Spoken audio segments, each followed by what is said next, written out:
Hey there, what's up? Welcome back to the channel, and in this video we're going to be going over on how to install the SD card and the SIM card on your new Samsung Galaxy A02S. So let's begin with the video now.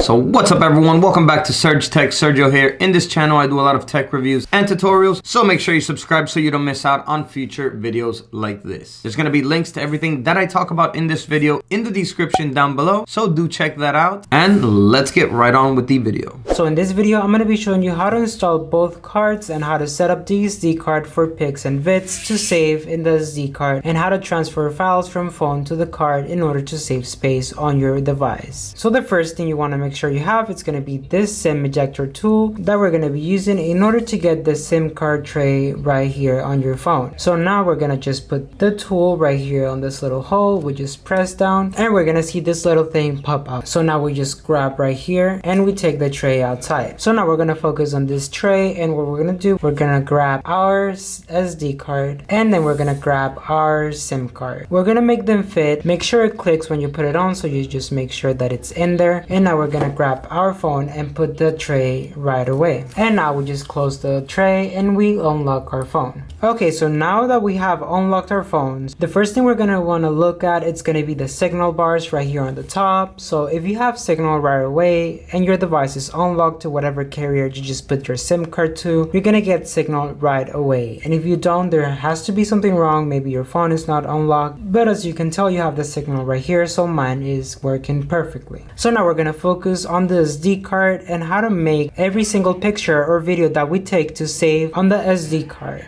So now we're going to go to our camera app. So make sure you look for that. We're going to type right here in search. We're going to go camera. And once we have the camera open, we're going to have a message that is going to pop up right here at the bottom. It's going to say change storage location since an SD card has been inserted. You can save space in internal storage by making your SD card the default storage location. So you just select OK, and now the storage location is going to change. And in case you want to switch that back to internal, we're going to go back to our camera settings, and then we're going to go all the way down to storage location. Here we're going to select internal storage, and same thing, if you want to go back to SD card, just go and select that. So once you do that, every single picture that you take is going to be saved to your SD card. And now if you want to know how to transfer every single file from your phone to your card in order to save space, for this we're going to swipe up and go to the Samsung folder. Then we're going to open My Files, and once we do that, we're going to select internal storage. Right here on your internal storage, you can select whichever folder you want to copy into your SD card, so just long press in whatever folder and you're going to select on the little icon right here that says move. So once you do that, you're going to go back and then select the SD card since it's the folder that you want to save it to, and you're going to select move here. And now as you can tell, we're going to have the folder of DCIM right here, and it's going to be completely transferred. And you're just going to repeat this process whenever you want to transfer any single file from your phone to your SD card. Alright everyone, so that was it on the video of how to install your SD and your SIM card on your Samsung Galaxy A02S. If you enjoyed this video, don't forget to give it a like and leave a comment down below if it helped you out. Don't forget to subscribe for more videos like this, and as always, I will see you in the next video.